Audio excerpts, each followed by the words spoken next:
But next up, we end with one of my absolute favorite sequels that's ever been made. Just because it's so unlike... This is 1988. We get a movie called The Deadpool. Now, this is 17 years after the original movie. Mm-hmm. Still with the same star. I just think the fact that they were able to make this movie and make it so fucking good, it just defies everything you would expect from, a sequel this far on from the original. It's kind of amazing. It's a miracle of a movie. Man, I remember the first time we watched this movie together. You're like, dude, you're gonna love this movie. It has everything you've ever wanted in your life. Every single thing. Yeah, and you know what? You were right. It has everything I've ever wanted. You want to know what the first bullet point I wrote on this is? Was it music? Awesome. Best opening score ever. It is awesome. I'm so happy that's like even after the first time we watched it, when we watched it the second time, like all of a sudden it played again. I'm like, oh my god, this! Yes! The best. It's the opening score is just fucking awesome. I'm like, it just made me say, god damn it, I love the 80s. This is the best moment of my life. And we got an interesting cast in this too. It has some actors that were soon to become like even better, well-known actors too. Yep. So it was really amazing that they just got this all together. I'm like, holy crap. Yeah, so 3 of them occurred to me. I'm sure there are more, but who are about to really hit the big time. Mm-hmm. Patricia Clarkson, you mentioned already. We also get a rather young Liam Neeson and a very young Jim Carrey in one of his earliest movies. Yeah. The first time we watched this, I'm like, what year are we in? And then when we hear Guns N' Roses and all that, I'm like, okay, it's got to be post-87. Yeah, this is 1988. So I guess it's just a weird coincidence. They managed to find some real talent who were just about to blow up. Yeah. It's kind of amazing. Yeah. And it's just, this whole movie is just a different take again. Like Harry Callahan's kind of like a celebrity now. It's amazing how like the transition of him and his career that we've seen in 5 movies. The first one, he's just this hard-nosed detective. Nobody likes cops. And then overall, now we get to the 5th one, and he's like this legendary celebrity. Everybody knows him.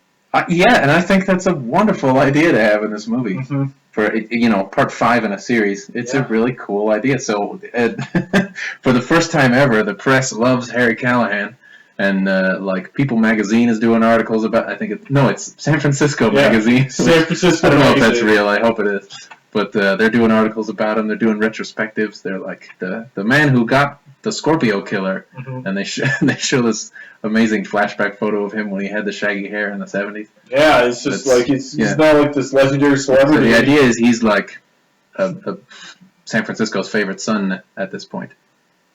I think it's cool. Yeah, I think that's great. He's just, at this time, he's legendary, and man, you just can you think of any cities that have these like legendary type detectives or cops that are well loved? Everybody hates the police.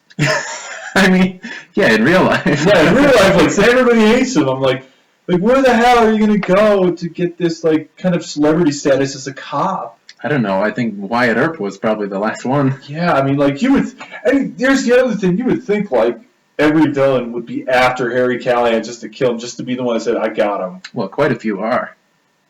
In this movie, yes, and obviously, it was the Gennaro case. Oh, yeah. The Gennaro guy, so this guy goes to prison. So it's like Harry finally gets it right. Finally nails him. Finally nails it, and of course he's driving his Oldsmobile home because he's an old man now. He's an old man driving an Oldsmobile. Yeah, and he gets his best opening line so far, which some guys are tailing him going under an overpass, and he goes, "Get off my ass!" It's so they try shooting at him, and he's trying to get out of there. So he goes in reverse, and also he drives forward. And there's this guy, and he just pings him against his car and that guy's car. I'm like, oh, fuck, dude. This guy got sandwiched between 2 cars. Yeah. They did the old pincher move on him. Yeah, they did the old pincher, and, he killed, obviously he kills a bunch of guys because he's Harry Callahan, and what else is new? And, oh my god, I mean, just and of course, the press is trying to interview him, do you think Gennaro's trying to kill you and all that stuff? So clearly we know this movie, the media is going to play a big role in this movie. And they do. They do. And, you know, that's one of the very few things probably left we haven't seen in the you know, the Dirty Harry series is what role does the media play? They play limited amounts, very, very limited.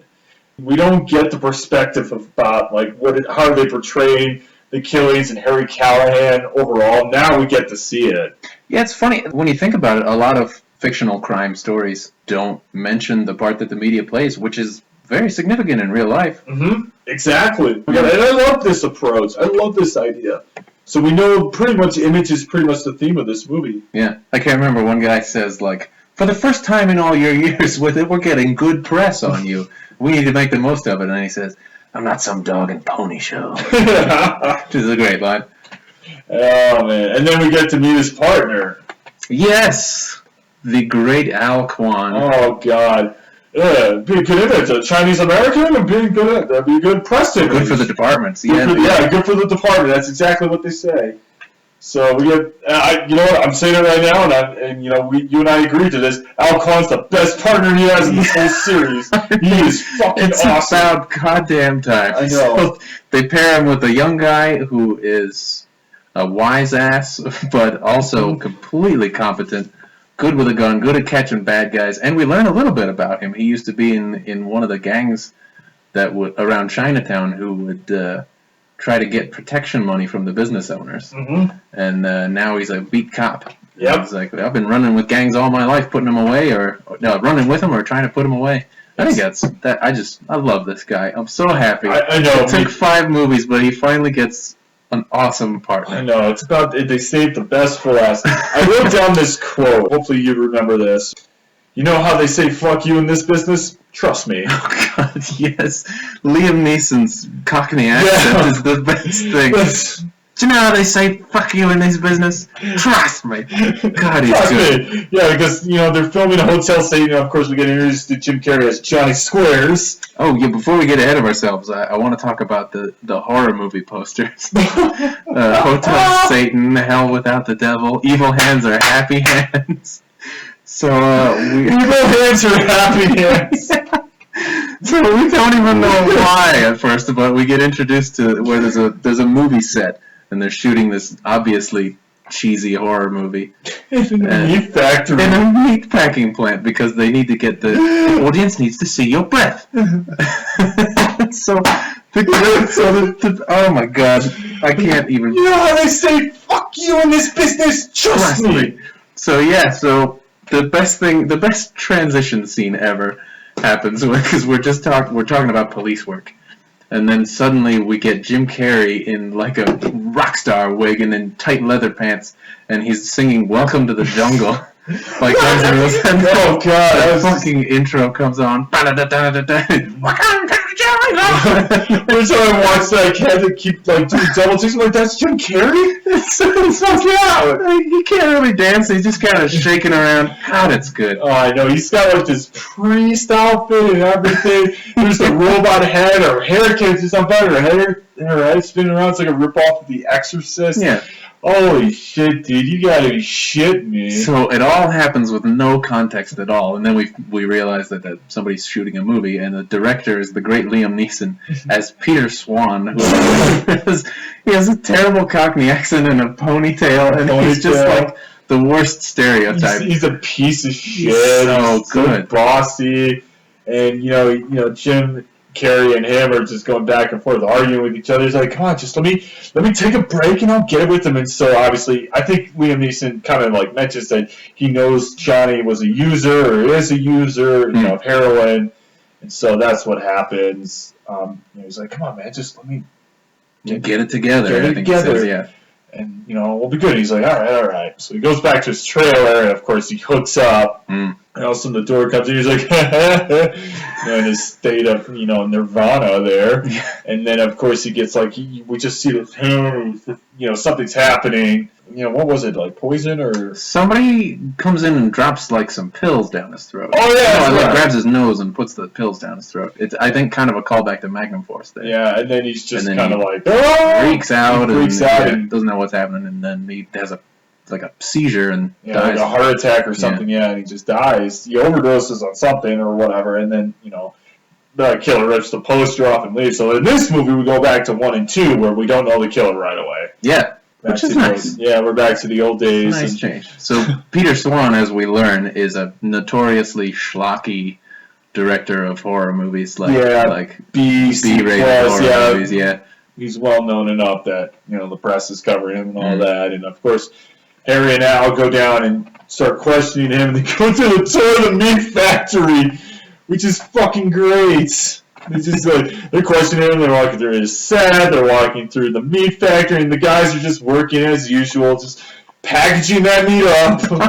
Yeah, I love, because when we meet Jim Carrey, he makes a joke he says a line about, I'm freezing my ass off in this meat factory. And then we find out he was telling the truth. They're shooting this movie, and the guys are just hanging up huge slabs of steak and stuff.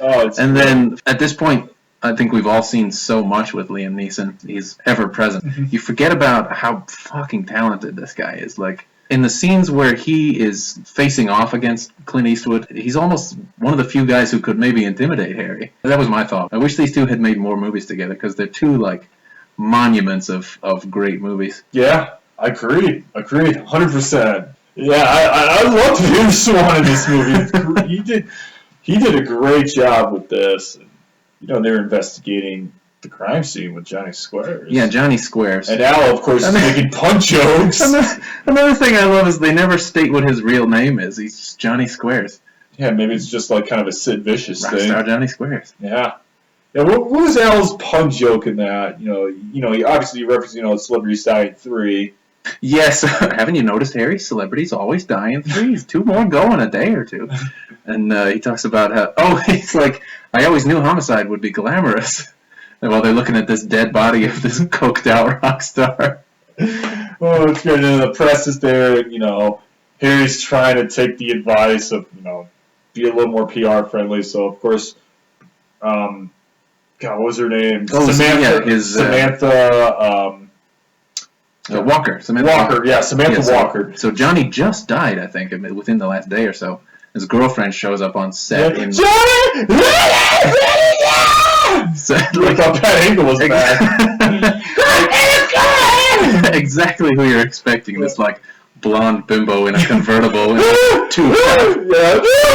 and that's his girlfriend, and she's distraught. Mm-hmm. And so the press is there with their giant camera to try and cover what's happening, and so Samantha Walker runs right up to her face and puts the mic next to her, and how are you feeling? What's going through your mind at this moment? And Harry, for once, decides to be a gentleman, and he says, get that damn camera out of her face. And so they don't do it. She's like, I have the right to be here, I'm the media.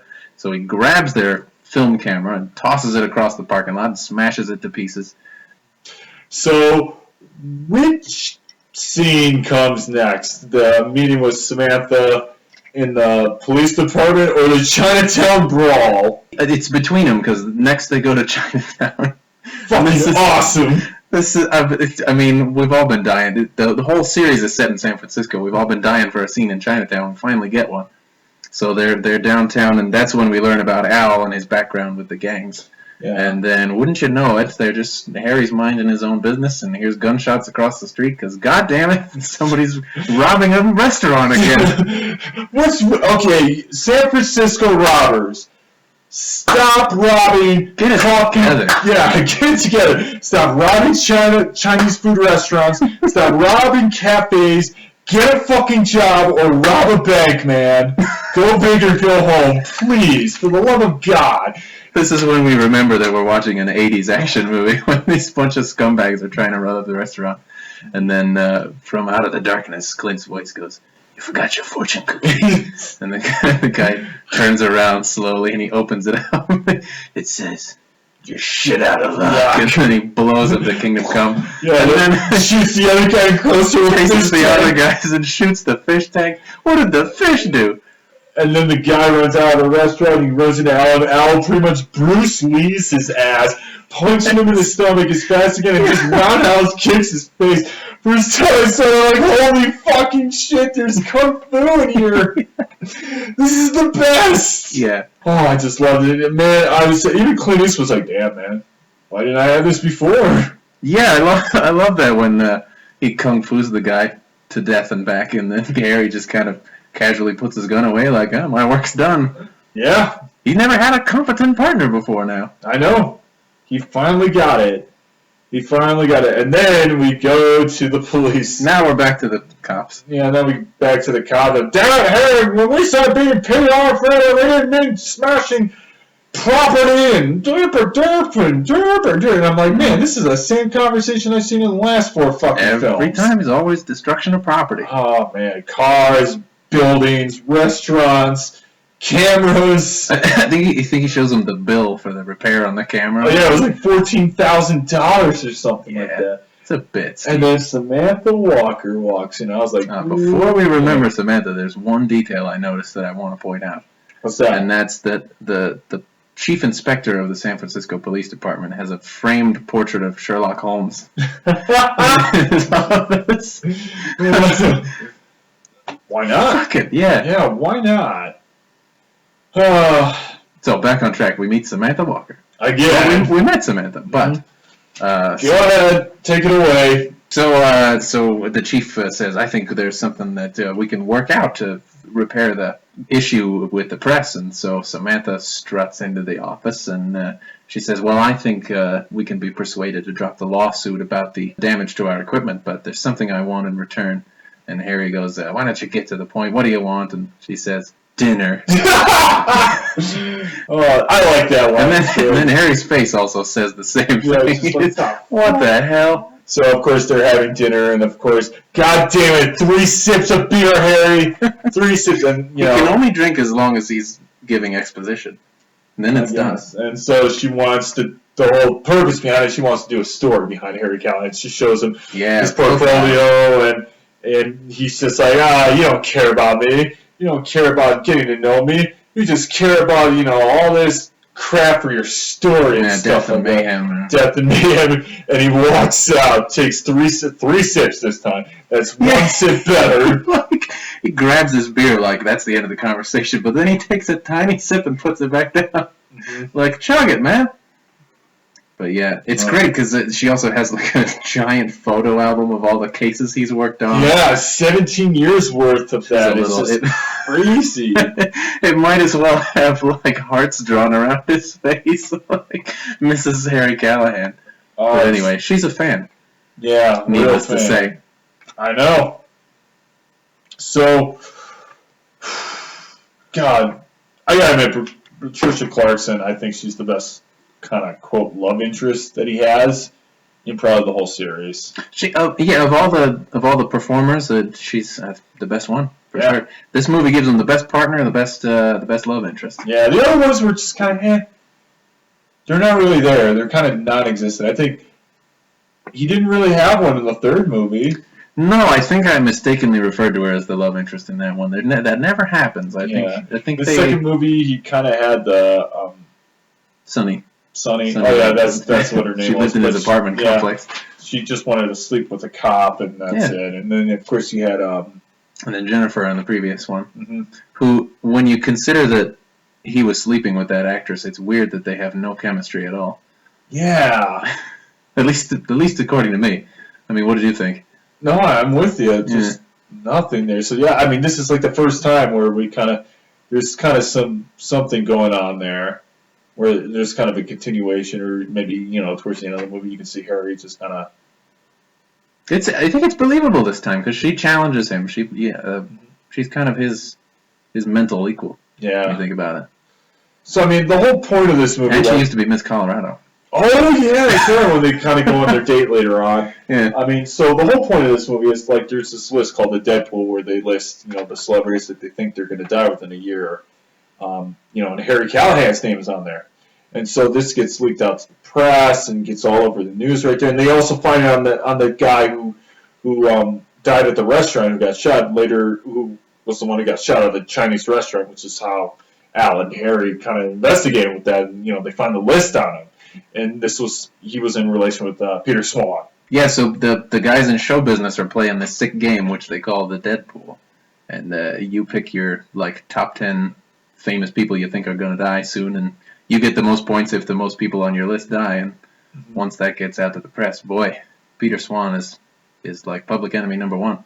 Yeah, and I wanted to mention, because I wrote this down, the Deadpool is the only movie besides the original where the title of the movie actually is relevant to something. Yeah.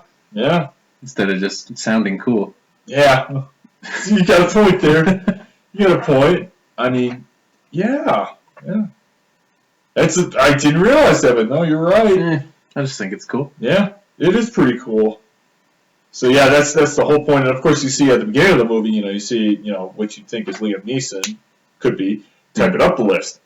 So he's typing up the list, and of course, watching TV, turns it off, and he, got the list of names that they think they're going to. There's a couple of football players on there that. Yeah, there's like a race car driver, people in dangerous jobs. Yeah, some football player, and then next to Johnny Squares in pencil, he writes R.I.P. So somebody obviously knew. Yeah.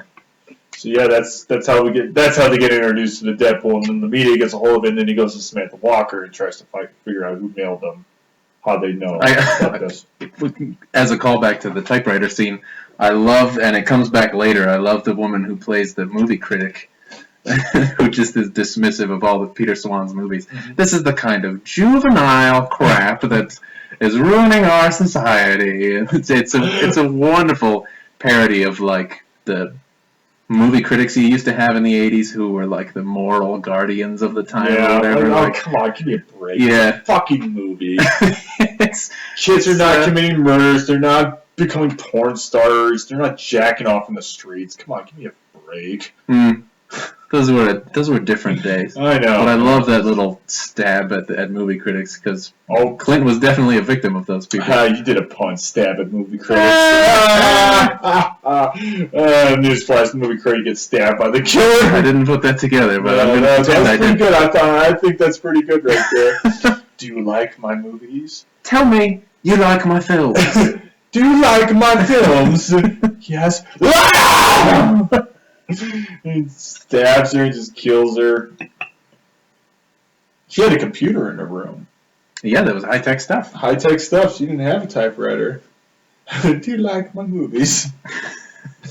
Oh shit, dude, that was great. And then you also had the guy, the fucking guy with the TV show. Yeah, I love that, and I don't know if that was from a real thing or not. It kind of feels like it is.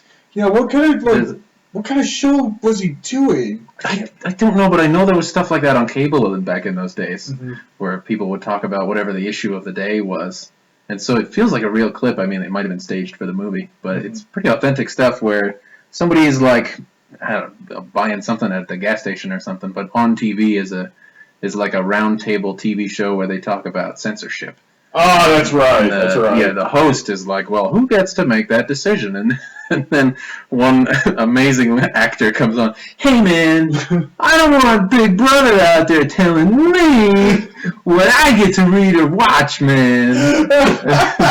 It's fucking great. So I hope that's completely real, but it might just be deliberately stupid acting.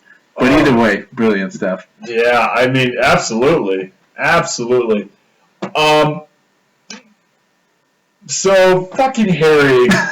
Fucking Harry. He goes back to Samantha Walker. Oh yeah. And pretty much like, where'd you get that list at? Yeah, so he finds out about the Deadpool, and he wants her to tell him what her source is, but she can't do that. She's a journalist. You gotta protect your sources. So yeah. So then they finish that scene with another incredible line. Seems to me I owe you one. Dinner, that is. And then she's just like, oh. Harry. Oh, Harry. Hopefully he finished his beer this time. So then they go to another snazzy restaurant with a glass elevator. Yeah, which Gennaro's men are out to get him, and they just fire the fuck at the elevator, and he's trying to reach for the button to go down, and oh man, like you kind of forget about Gennaro's men. Like until that scene. Two things reappear in this that were themes earlier: the Gennaro thing, and then the Harry being a celebrity. No, the guy's asking for the autograph, and he pulls out the gun. I just want your autograph. Well, what we need more cops like you, Callahan. Yeah, this whole movie centered around fame, and it all focuses on television. We have the guy with the censorship. We have the movie critics. We have rock and roll, We have the guy who's trying to light himself to get attention. Oh, that's one of my favorite things. We gotta talk about that. Yeah, it's all centered around. It kind of has this network feel. Yeah, it's about exposure, celebrity exposure, television. What do you show? What do you not show? Censorship. I mean, everything. It just plays into like how like the media and and police work is influenced a lot. Yeah, like I mean, you sort of feel like they can't possibly bring up any more kind of culturally relevant ideas in this series, and number 5 they slap another one on there. Yeah, I think it's really interesting. Let's jump into the guy who's going to light himself on fire. Now this guy, again, I don't know why, but I remember his name. This is Gus Wheeler. Gus Wheeler, yeah. He sounds like a mechanic or something. Gus Wheeler. This scene. He says he was the killer. They get a tip killer. off that the Deadpool killer has turned himself, or he wants to turn himself in. He wants to get interviewed by on TV by someone he recognizes. Because Harry says, well, that's easy. Me and Al, we'll talk to him. And said, no, it's got to be somebody he recognizes from TV. So Samantha's there, and she shows up with her camera crew, and Harry pretends to be the cameraman. And this guy, it turns out he's not the killer. I just said that so you'd listen to me. And so he's going to douse himself with gasoline and light himself on fire with a road flare. And the reason is because nobody ever pays attention to him. You know what? It kind of reminds me of today. Yeah, it does. It really reminds me a lot today. Man, social media, if it was out then, he would have been fine. But, yeah, I mean, that's just, it's really relevant today. Everybody loves a little bit of me. And so that just kind of told what we were going to be encountering 20 years into the future. Extremely relevant stuff. And I think it sort of surprised me that the movie is so kind of sympathetic to this guy. I mean, they don't make him out to be a wacko or a moron or anything. He's just a guy who's really lonely and needs somebody to pay attention to him. So he's going to light himself up because then everybody will know about me, Gus Wheeler. And he says his name like that, like, I'm important, I'm somebody. Yeah. It's kind of heartbreaking. I mean, it's super weird, but I think you really feel for this poor guy. Yeah, and Samantha ultimately says, I'll listen to you, but I'm not going to film your suicide. I'm not going to do that. Yeah, she takes the high road. She says, you can tell me your story, but we're not filming your suicide. And Harry gets another great line in there. You can light yourself up, and we'll get out the marshmallows and the weenies, but you ain't getting on News at 10. Oh, it's fucking great. Oh, I mean, you know what he should have done? What? He should have jumped in the San Francisco Bay like every other fucking guy that dies in the water. Was this the only movie that no one died in the water? Yes. I'm disappointed. I question it now. This movie gets a pay deduction. It's a well, it should get a raise because it's the safest one. The safest one? Yeah. People are getting Uzi'd in the elevator. No guy lights himself on fire with road flares, and this is the safe. You know what? You're right. Nobody dies in the bay. Yeah, all right. Because this place has been cleaned up now. We've made it through all these movies. Everybody's dying by water, and this is the one movie that does it. I don't know how I feel. I don't know if I'm ready to move on. It's the Reagan years. Everything got nice. Whatever. Fine. Can we talk about the big guy that smokes like a whole bunch of cigarettes? Oh, Butcher Hicks. Oh, that's his name? Yeah, buddy. I couldn't think of his name. I never forget Butcher Hicks. Oh, God. Oh, man. I can't say it's the best scene in the movie because everything is in the running for that. But I love this to death and back. Fucking yes. Just stand there. Just stand there, Butcher.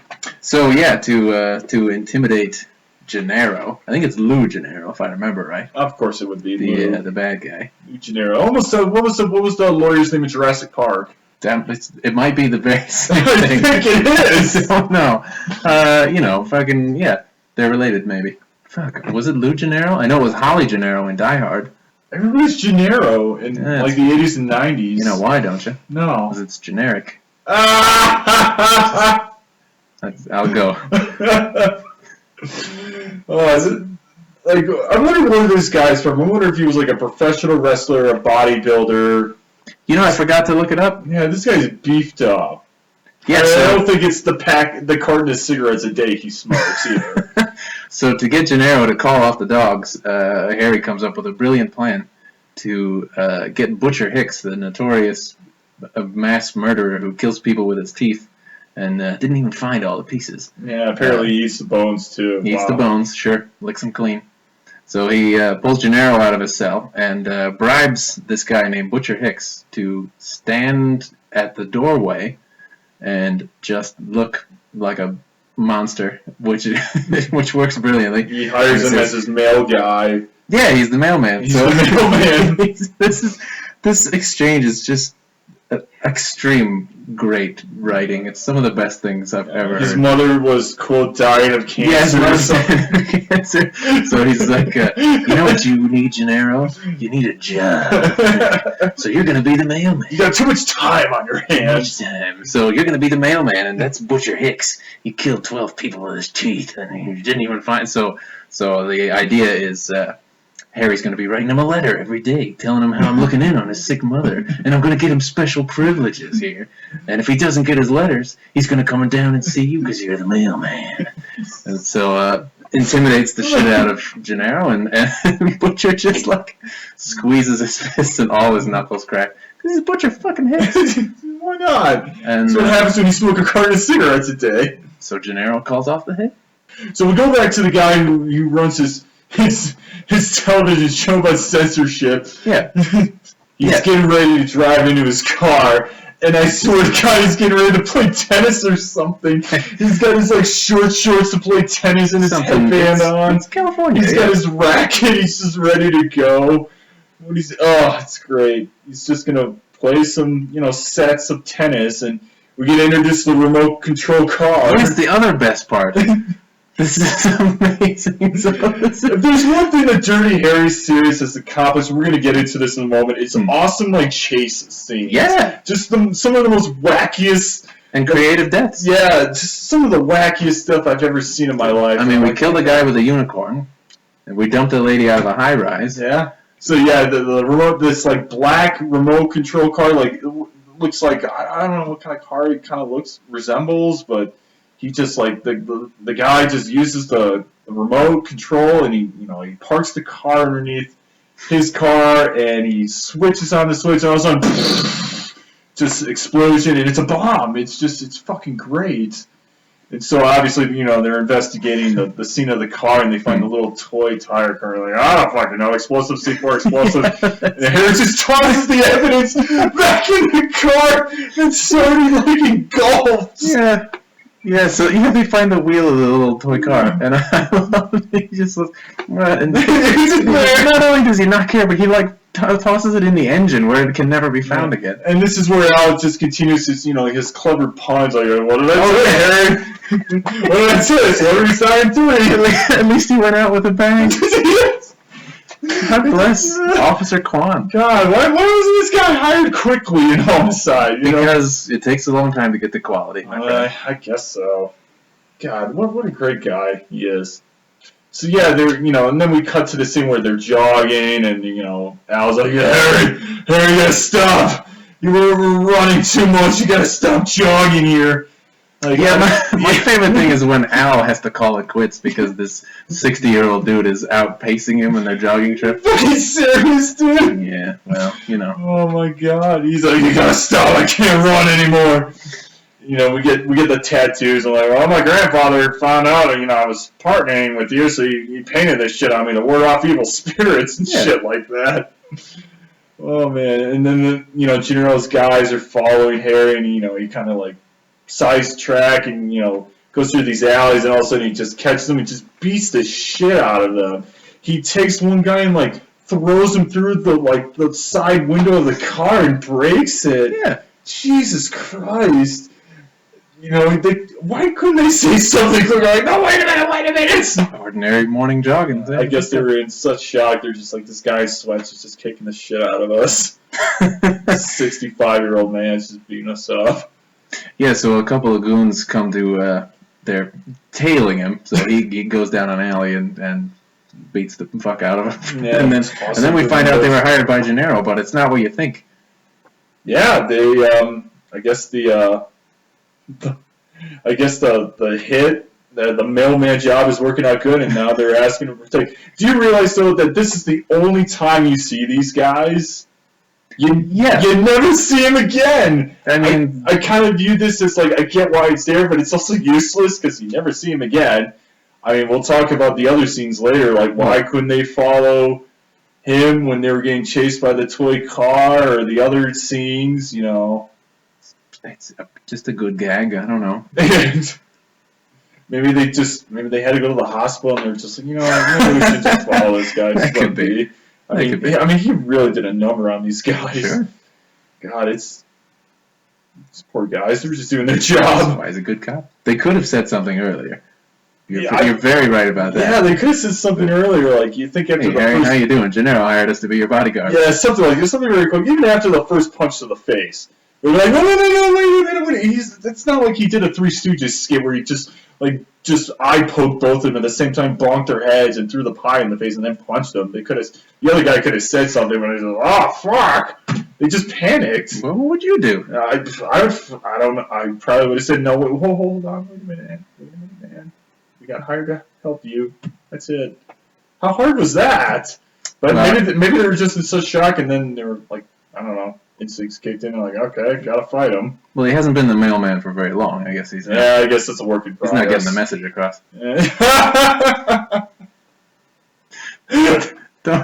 don't dignify that. Oh man, you're clever. These fucking puns here. Thanks, you know that. While we're on a sidetrack, I do want to mention my favorite pointless cameo of all the classic members of Guns N' Roses at the funeral for Johnny Squares. It's and this is 88. So Appetite for Destruction would have just come out. Yeah, it came out in 87. For you classic rock fans, let's take a journey together. That would have, and I know that like they put out a couple of singles, but it took a while to take off. So I think this, for what it's worth, this movie would have been their first kind of mainstream exposure to anything. Yeah, I guess so. I mean, and it's way before Terminator 2. Yeah, but the album took off. The album sold really well. It did. I just wonder where this falls on the timeline of them. I want to say like a few months. Yeah. Like the album came out and it was a instant success. I mean, they felt the need to promote it in a movie sequel, so it must have been kind of a desperate bid for attention. Yeah, it worked. Yeah, it worked. I mean, good thing they did make a 6:30 Hair movie and they promoted Chinese democracy. So I guess just listen. I still haven't gotten my Dr. Pepper. You're still waiting. That's right. You're still waiting. After all these years, it's been over 10 years now. Yes. It's never gonna happen. I remember the day. It's never gonna happen. Sidetrack on some things we missed here. Peter Swan's assistant, that goofy-looking bearded guy, who gets Peter Swan pretty much just, he's like the bitch boy, and Peter Swan just spews crap at him, blaming him for everything. Are you just bringing this up so we can imitate Liam Neeson's accent once again? Go for it, I love it. You'll never want to come one of my films again. You're incompetent morons. The ocean's to blame, not you. Yeah, the boat scene, the harpoon scene. You also blame it for the robot. The hair gets caught on fire. So Slash fucking freezing a meat factory freezer. So Slash gets to fire the harpoon in this horror movie. Yeah, I recognized it the second time around. I would love to see the finished product. Yeah, the only reason why we know it's him is his hat, and so it doesn't hit the target because it's in the San Francisco Bay, and the tide shifted, and it doesn't hit its target. So he's gonna fire this asshole who can't get his props to work right. For fuck's sake! You know how they say "fuck you" in this business? Trust me. The press kind of saved him from him getting like more of a verbal beatdown. That's true. He might still have his job. Trying to distance himself. I had nothing to do with the Deadpool thing, so that's it. But we're kind of suspecting that he's the killer because he's in the hardware store. He he had the jacket on. We know the killer has the Hotel Satan jacket. The only thing we know about the killer, much like Magnum Force when it was somebody in a cop uniform, we know that it's somebody wearing the jacket from the movie crew. And he's wearing a jacket out in public. He's buying. What the fuck was he buying at the hardware store? I didn't pay attention because I was watching the TV. Yeah, I was watching the TV too. He was watching the censorship guy or something like that. So you're kind of making the connection there. And so you can think like, oh, okay, he's gonna try to frame Peter Swan for the killings, and that's obviously what the killer is trying to do.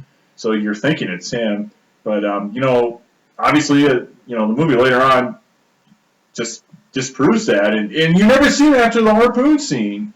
Like after the hardware store and the harpoon scene, the assistant's just gone.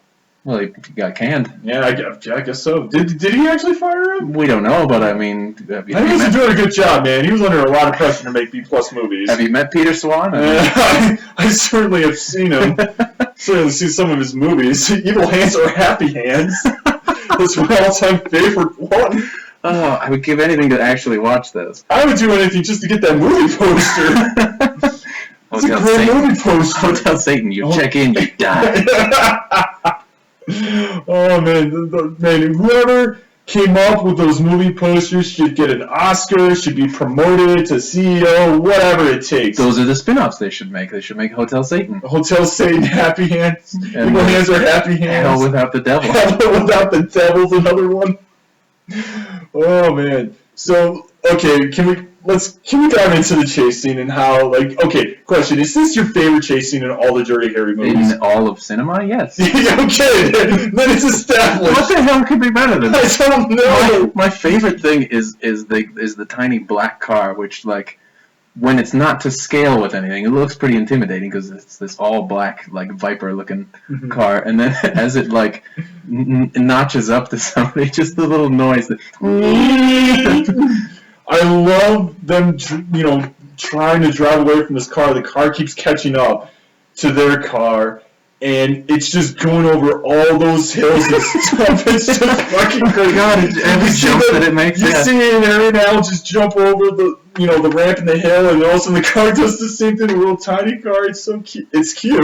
It's fucking great. Yeah, every time it mounts a hill, the noise goes up like.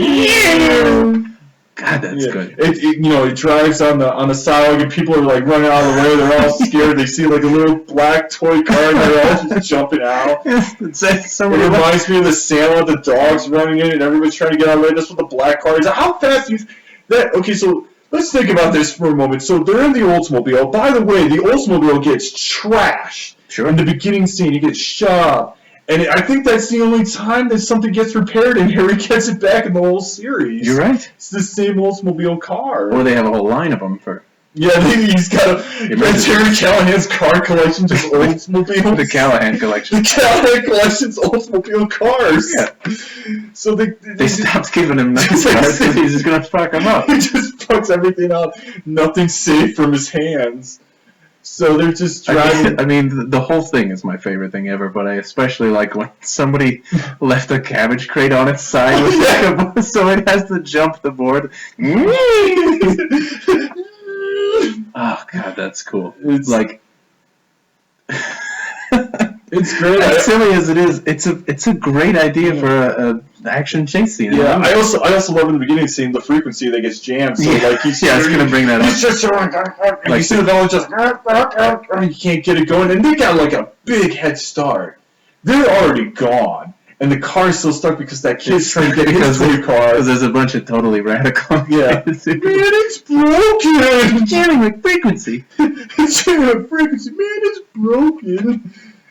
So and of course, the car catches up. The car's got to have mega speed or something. That's amazing. It's great. I mean, this guy. That's movie magic. Yeah, this guy just makes toy cars into bombs and goes 75 miles an hour. My favorite thing is that the killer's chasing Harry while also operating the little control car. He's got the little the remote attached to his dashboard, so he's kind of driving with one hand with the steering wheel in the other hand. So he's just operating the toy car. So for every jump of a street or swerve around a corner, you get Harry in the Oldsmobile, then the toy car, and then this guy. So he corners him finally.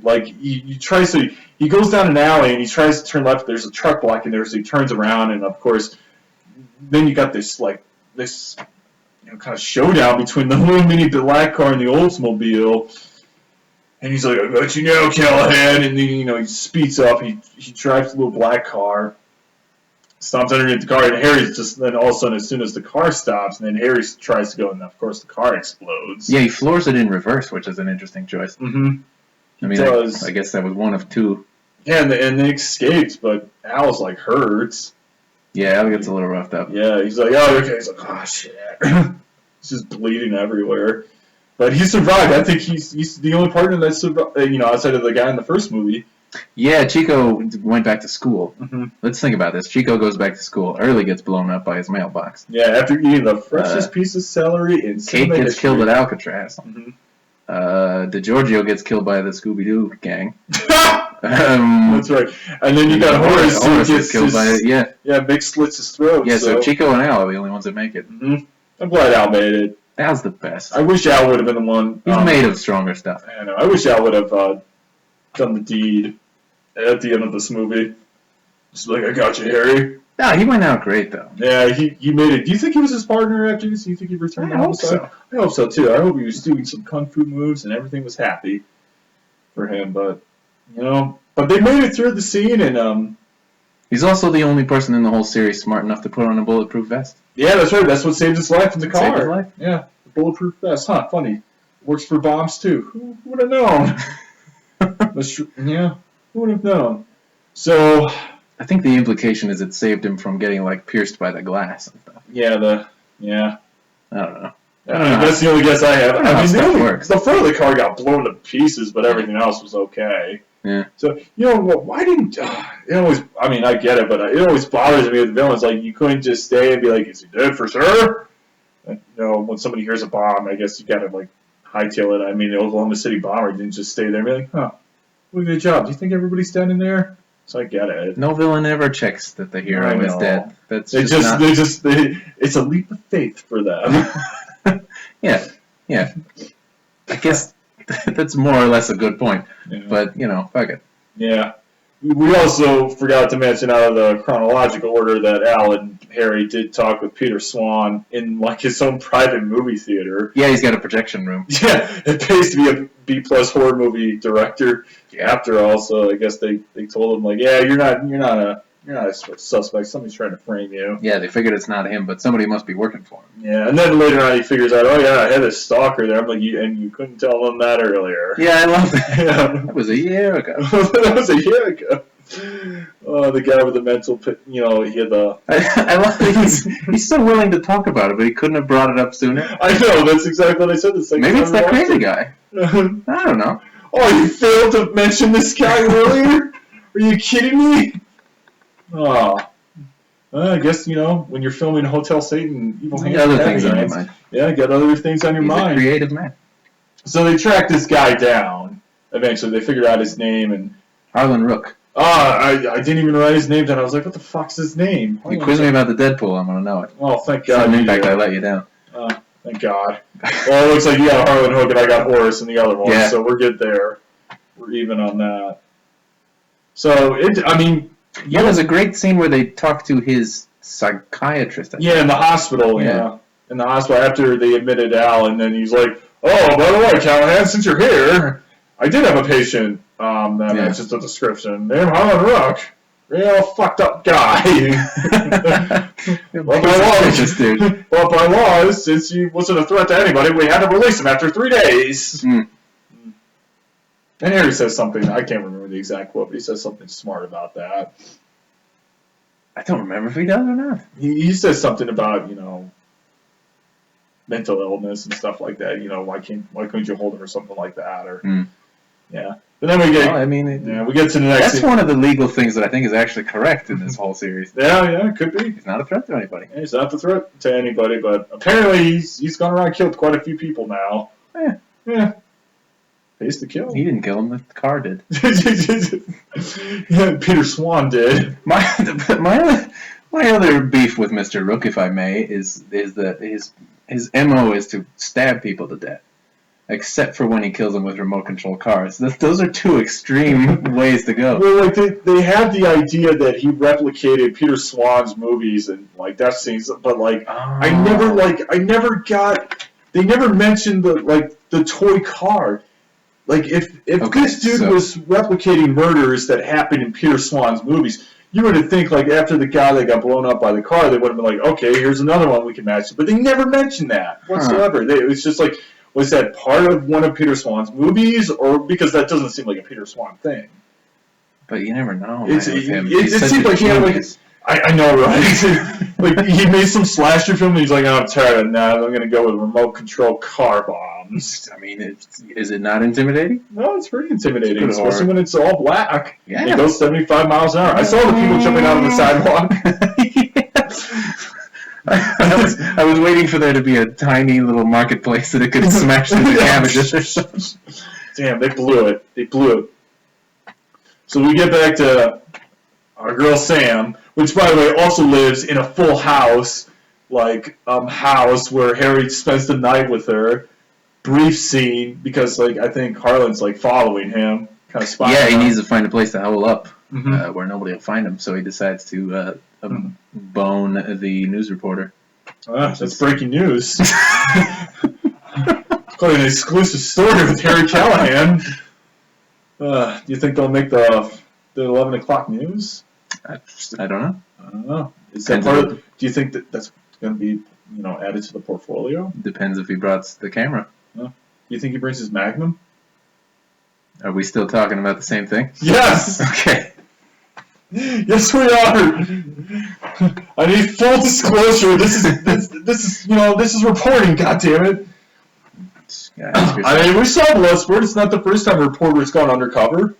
So undercover. God, no wonder the news has gone to hell.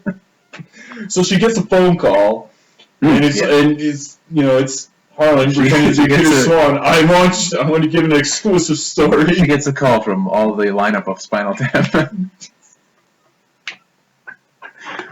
I want to tell you my story. So she falls for it. Because she's a journalist. Yeah. God, they just never realized it. Those dumb reporters. She would have been perfect for Fox News. I want you to meet me in the warehouse. Come alone.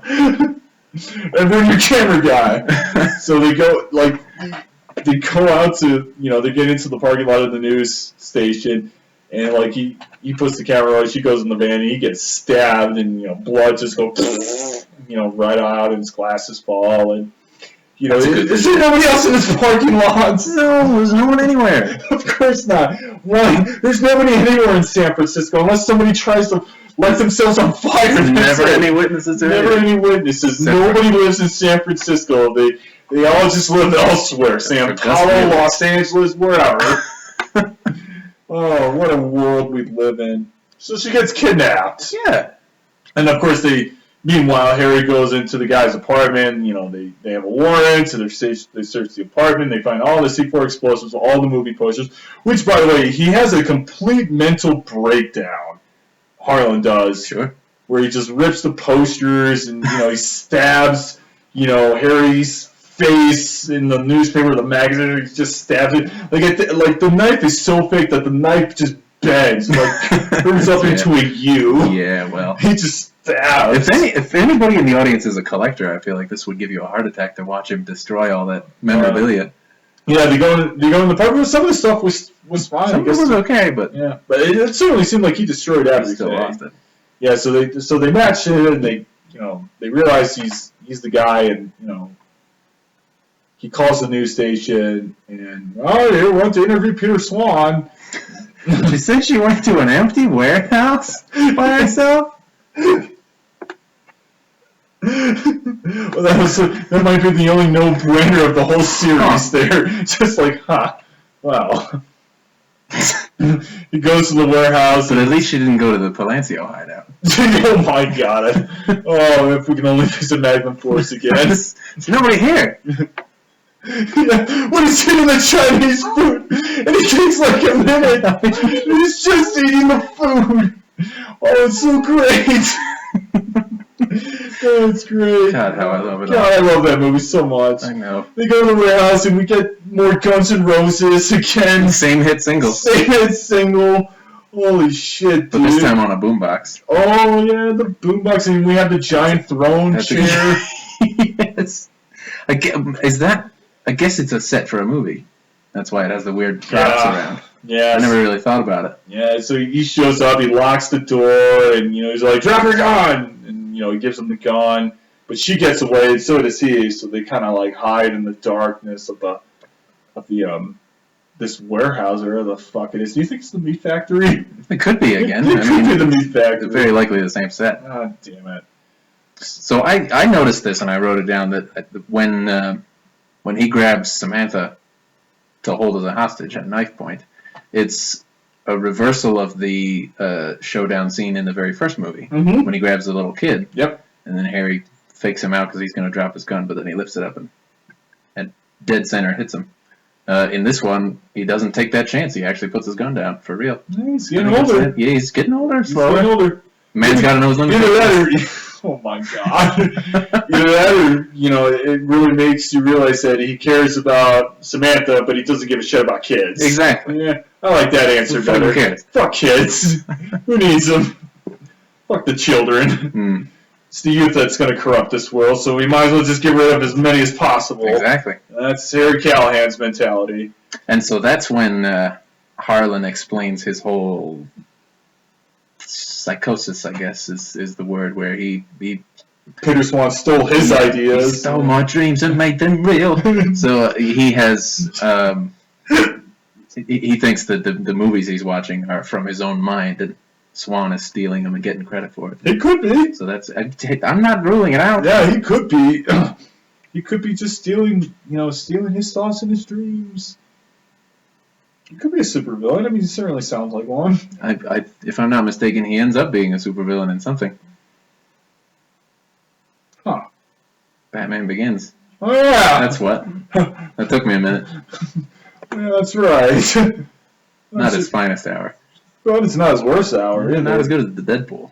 No, I agree. This might be his finest performance. This is so fucking good. It's good. So, creative death number like 10,000 of this series.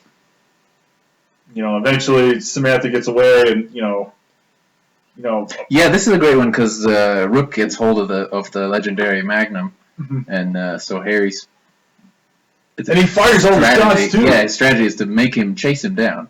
So he jumps out the window of the bathroom, into the dumpster, down the side step, out to the docks where the movie was being shot. Yeah, it's foggy a little bit too. It's foggy, so he's making him try to catch him because then he'll use up all his bullets trying to shoot him. Shit, think about it, it's pretty smart. Yeah, that's probably what his plan was to begin with. Yeah, and then he harpoons him to death. Yeah, the giant harpoon that didn't work in the scene because of the tide. It worked fine. It just didn't hit its target. Yeah, but you got him. You harpooned him, and he got stuck to the door.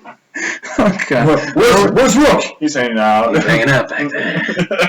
The only thing that would have made it better is if Slash and Axel came out and high-fived him at the end. We can only dream. And of course, we get the helicopter pan shot at the end. Why not all five?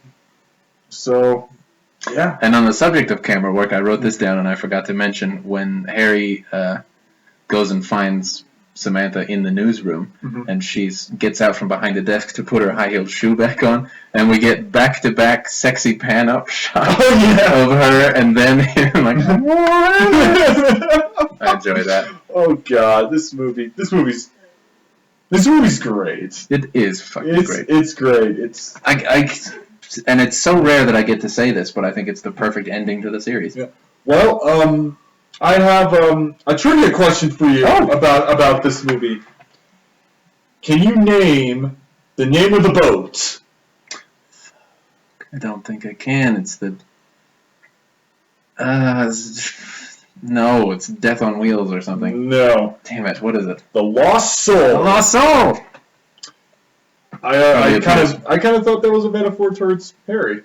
Oh sure. Yeah. Be. Why not? What better way to conclude the series? Yeah, I picked that up. Together. You're the guy who picks up the symbolism. Yeah, I just like the I saw that the second time around, so I'm just like, could be that. What didn't work for this movie? What didn't work for you in this movie? It's not a perfect movie. I just don't. What do you mean? Yes, it is. What didn't work for you? And I'll stall. I think a little bit of the lack of the build-up of the movie. A little bit. I think that's what it was. I think that was the biggest thing that this movie was lacking. I think the Gennaro thing wasn't what it could be. I don't think. So, okay, compare this to Magnum Force. Magnum Force, we have the mistaken identity that Charlie's the killer. Great build-up. Everything points to him. And, of course, when he dies, you're just like, oh, fuck, that isn't him. So we kind of get a similar setup with Peter Swan's assistant. But we don't get much of it. And I thought that was the direction it was going. And, of course, all of a sudden it's a complete 180. We get the villain just dropped on our lap at, like, the last minute. You're like, oh, okay, somebody we haven't met before. Or something like that, which, it felt a little rushed to me. Yeah, it's funny. I mentioned the guy has a Sherlock Holmes poster. This storyline plays out almost like one of those, where the villain at the end, there was no clue about him before. Yeah, so he has to explain his whole motivation in the last scene. No clue whatsoever. I mean, that's one way to do it. He wasn't part of the crew. Yeah. He wasn't He wasn't a reporter with Samantha Walker. He wasn't a disgruntled cop, a mob boss that Harry's dealt with before. He was just somebody it was just dropped on her lap, and you're like, oh my god. Okay. Yeah. So I mean, a lot has to be explained at the end there. Yeah. But at least it's not predictable. It's not predictable, no, which is good. But at the same time, you're just like, oh, okay, which it is what it is, but. But we never got any clues that it could be this person either. Okay. In the first couple parts of the movie. No, it's not as skillful as Magnum Force. For sure. Not as close. But I wasn't upset by it either. Like there was other things that were distracting me about this movie in many great ways. So, but if there was one thing about are you saying that it was chock full of weird shit? We had kung fu scenes, guys getting shot through fish tanks, guys getting pinned in cars, harpoons, Guns N' Roses, robot heads getting lit on fire, filming movies in a meat factory. There's a lot on my mind. When you're on a roller coaster, you don't question the turns you're taking, and that's what the Deadpool I guess not. I wish they would have used that metaphor for sudden impact, but darn, they blew it. It's not the only thing. I mean, if that's the one complaint I have about this movie, it's that too. I mean, it doesn't suffer Bobby Maxwell syndrome as much. You like a villain better? A tad bit better, yeah. Okay. I guess one thing I wanted to stretch across the series is that I feel like, with the exception of Magnum Force, which went a totally different direction, I think all the villains have been in the shadow of Scorpio. I think Bobby Maxwell, Mick, and Harlan Rook are all playing the guy with the wild look in his eyes, unhinged, greasy loner kind of thing. And I guess it's it was so memorable when Andy Robinson did it in the first movie that maybe you can't escape it. But they went a different direction with Magnum Force. Yeah, they did it, and it worked great. Yeah, it worked great. So, what else about? I mean. There's more to be desired in this movie, but overall, I can't complain about this movie. This movie certainly entertained me. It did its job. I do wonder though. I do wonder about this. I wonder if the idea was toyed about Callahan's retirement. Usually if there's some kind of detective or cop towards the end of their series, you kind of get he kind of gets the thoughts of I'm getting too old for this. The times are catching up to me. They're everything's kind of, overpowering me. I wonder if that idea was toyed with this last movie. And then again, they probably thought maybe there would be a sixth movie, and there never was. I would think it almost would have had to be. Yeah. Because I was kind of thinking, and I'm not affiliated with any law enforcement, but I feel like when Clinton made this, he would have been close to 60. I don't know if very many guys are still working on the streets at that age. Yeah, certainly not in a big city, in homicide. So, but then again, if he's still totally capable of doing the job, maybe it doesn't make any difference. I guess not. But I would have. But then again, I had a feeling maybe they had in mind they were gonna go for like a 6 movie or something like that, because I would have liked to see, what would a '90s Dirty Harry movie look like? I don't know. I would have said probably the retirement thing where he's either forced out or he kind of meets his match, because at the end of the day, the hero, if he's in for a long period of time, like he's gonna meet his match eventually. Sure. He's gonna be overpowered to the point where he can't overcome it anymore. So, I mean, does he? I mean, I would have liked to see that, but at the same time, maybe we're just left to he just retires. At the end of it, Well, I mean, he threw his badge in the river at the end of the first one. Yeah, so we kind of got to saw how that turned out. Then, of course, obviously, he's still on it. Yeah, I read about this. Apparently, Clint Eastwood had this joke that when he threw his badge, it just had a big rubber band attached to it. That's why it kept coming back. So, what would you rate this? I love it so much. It's a 5 for me. I don't care. Yes, it's perfect. It delivers everything I could ever want. Wow. And while it may not be the masterpiece that the first 2 are, it's just such a joyride. It's fucking. I'd put this one. This is different from Sudden Impact because I'd watch the Deadpool anytime, enjoy the hell out of it. Sure, popcorn movie, but it's what I like. 5 out of 5. 5 out of 5. Wow. It's impressive for you. What about you? I give it 4 out of 5. Okay. It's not a perfect movie, but it's something I'll watch again. Okay. Something I'll definitely watch over and over again. Yeah, it's certainly so much better than Sudden Impact. It's kind of like it kind of twisted back to that goofiness a little bit. Like it's maybe kind of an apology. Yeah, I mean it certainly helped. It was in the era of kind of the goofy action movies that were really coming to be now. Like you have your Jean-Claude Van Damme movies, you have your Steven Seagal movies now, or they're coming into play where they kind of buy into the theme of it. So you certainly have a lot of those moments, and you know what, I enjoyed it. It certainly makes it so much better. I mean, they've done everything. They've done everything in the series. What's the only thing that's left?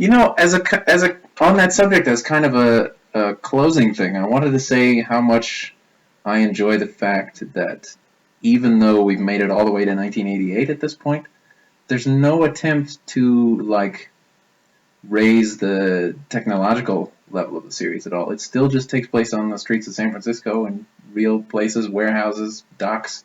It never tries to compete with Predator or anything that was happening at the time. Yeah, it did. I really it certainly stays the same in some ways. Like the times changed, but it's still kind of just cops on the street.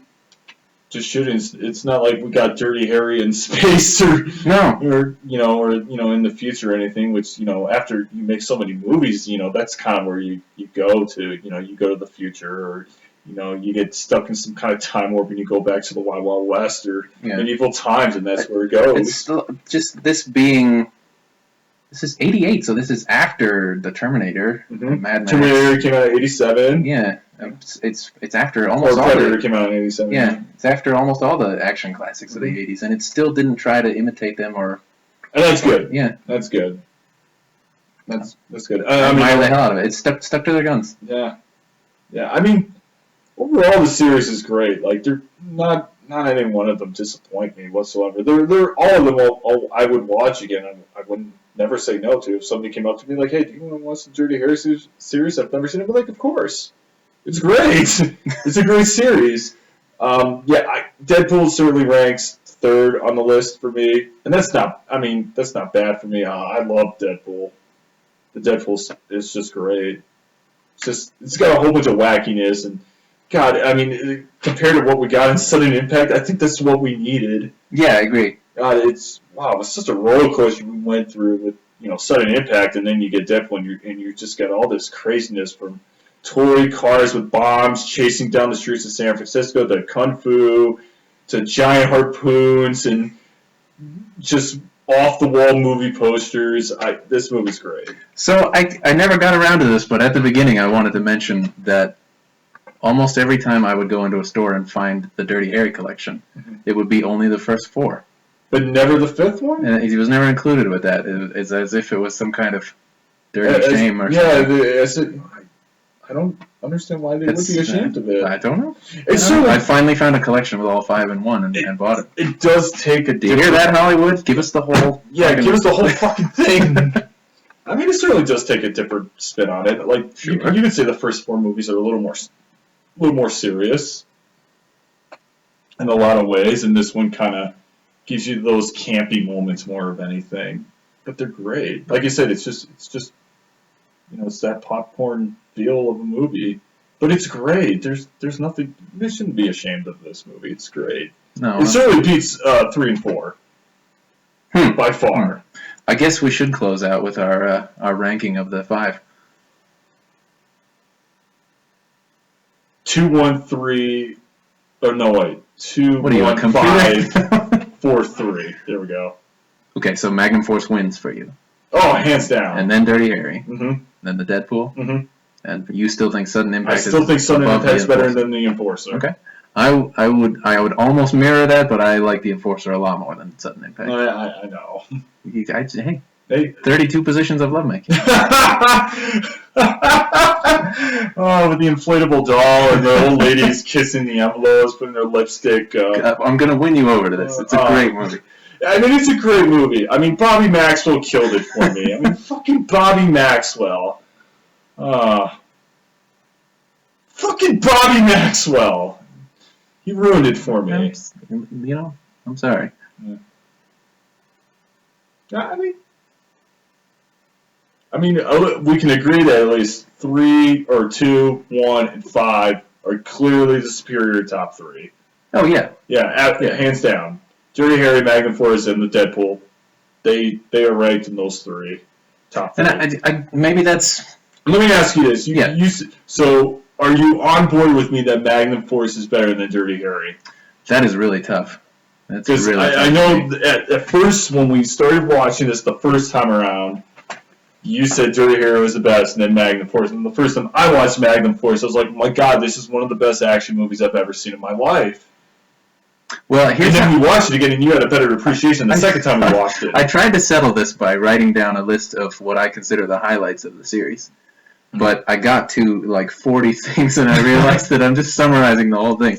So if I have to declare a tie, I suppose I'm very, very fond of that original movie, and we couldn't have Magnum Force without it. Mm-hmm. But the fact that Magnum Force just tips everything upside down, and all your expectations are gone in that movie, I just think that's one of the cleverest sequel ideas anyone's ever done, and it never gets the credit for it. Yeah, there's a lot of people that didn't really like that movie. If you want to say Magnum Force is fucking one of the great action movies, I can't fight you. Yeah, it's one of the greatest I've ever seen. I have no complaints about that movie whatsoever. It's like you with the Deadpool. I cannot think of.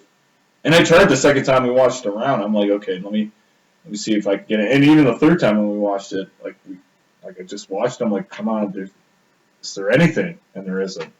Well, watching Sudden Impact again made me respect it as being a great movie. Mm-hmm. And I think Clint Eastwood is a talented director who nobody ever talks about in that way.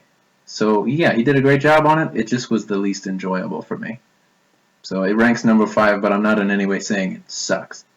Yeah. And I think that's why I have to call this at least one of my favorite series that's ever been made. It's just solid from start to finish. It's one of the very few series that, whether there's 4 or more movies, I have no complaints. Yeah. I have no complaints. I think that's what I've learned, that there is a franchise out there that I have no complaints about it. And, because there's always one that, you're just like, oh, fuck, dude. Like Star Wars, for example. The one movie, we can agree on the prequels, and we can definitely agree on Rogue One. God, those movies fucking suck. Everything's been ruined. I mean, the 4th Indiana Jones is terrible. Yeah, the 4th, that's the other one I was going to point out. The 4th one, that just blows asshole. Just, there's nothing good about that movie. Except for ants carrying some guy off and putting him down the hole and eating him, so. That was your favorite thing? That was my only favorite thing of that whole movie. Everything else, I just wanted to die. But this series, He's a fan of ants, ladies and gentlemen. yeah, I mean, I thought it was pretty cool. I'm like, okay, fire ants that carried off this guy and pretty much ate him and killed him. I'm okay with that. I like that. It's like 50s horror right there. I like it. Guess you got a point. But yeah, this series is great. I have no complaints about it. I recommend it to anybody who loves action movies and Pat Hingle just going fucking crazy and guys who just love green all the time and Liam Neeson with a ponytail. We could go on, but I think what we've learned is Dirty Harry rules, and you need to own all 5 of them. You should. You should definitely own all 5. All 5. And if you don't, then you're a communist. In closing, man's got to know his limitations. Don't make a 6th one, please. Don't remake these movies. Please, Hollywood, for the love of God, don't do this. Do not do this. Do not cast Bradley Cooper as the new Dirty Harry. For God's sakes, please do not do this. This has been a public service request. Your public service announcement, please. No. Spare us. Before we conclude this, I guess the final question we should have is, can these movies be remade? Was it made for that time, only a perfect time, but it does not serve this time? Well, that's tough to answer because they made them over a span of almost 2 decades, and it seemed to work no matter what kind of time frame you put it in. I think it worked great because, the first movie came out, Vietnam was happening, there was just distrust, and towards the end, the Berlin Wall was ready to come down. Yeah. It was a year away from it, so then, the gain and the trust in people, the public, the police, it was, there was, people were finally healing. It took all those years, and I think that was a great way to conclude it. Now, if this movie came out in 1992, not so much, because, Yeah, I think that's almost the cutoff. Really. Yeah, because then the Rodney King thing happened, and then that's it. So I think it's a perfect thing, and I don't think if they came out with a remake nowadays, I don't think it would do as good. I do not want to see a sequel or a remake to any of these, but I would like the lesson to be make more movies that have some kind of intelligent thing to say about what's happening in the world. That's what they did with these. That's what they did. And so if they did remake Dirty Harry, or they made a sequel, I would assume it's probably going to be about racial profiling or probably police brutality. Or terrorism, maybe. Or terror, of course, something terrorism. It's still a popular word these days. Sure. So I think that's where it would go. I don't think the audience is there anymore. The modern day audience, I don't think it's there. Not like, when was the last time we got a really good cop movie since 2000? Have we? Can you even name one? No, because I can't either. Because cops are the bad guys now. Cops are the bad guys. Exactly. So, and it's all about superhero movies now. So it's not. Yeah, fuck a dog, dude. So yeah, I mean, I don't think it would be successful in this day and age. No. Yeah. But I want it to be. Yeah, it's one of those series where it did its job. It's lived its life. Let it just rest. Don't. It's like with the first Jaws or Back to the Future. Don't do this. Don't. Create something new. It's something that's part of the modern times. Don't try to, because it served its purpose. It was the perfect time. You don't need the Dirty Harry thing in the future. It's just I just don't feel it would be right. No. But we do need more that are this good. That's the thing about it. Well, I guess we'll have to wait. I guess. If any Hollywood producers are listening, make better shit. No more sequels or remakes, please. Well, guess until next time, do we have an idea what we're going to do next time? We have several more Misfit sequels we need to get into, so stay tuned. Yeah, Mr. Sequels. I don't know if we'll tackle a whole series for a while. This has been quite the chore. Yeah, I know. Like, what would be the next one we would go to? I have no idea. I guess next time on Potential to Be Okay. Sure. Stay with us and find out.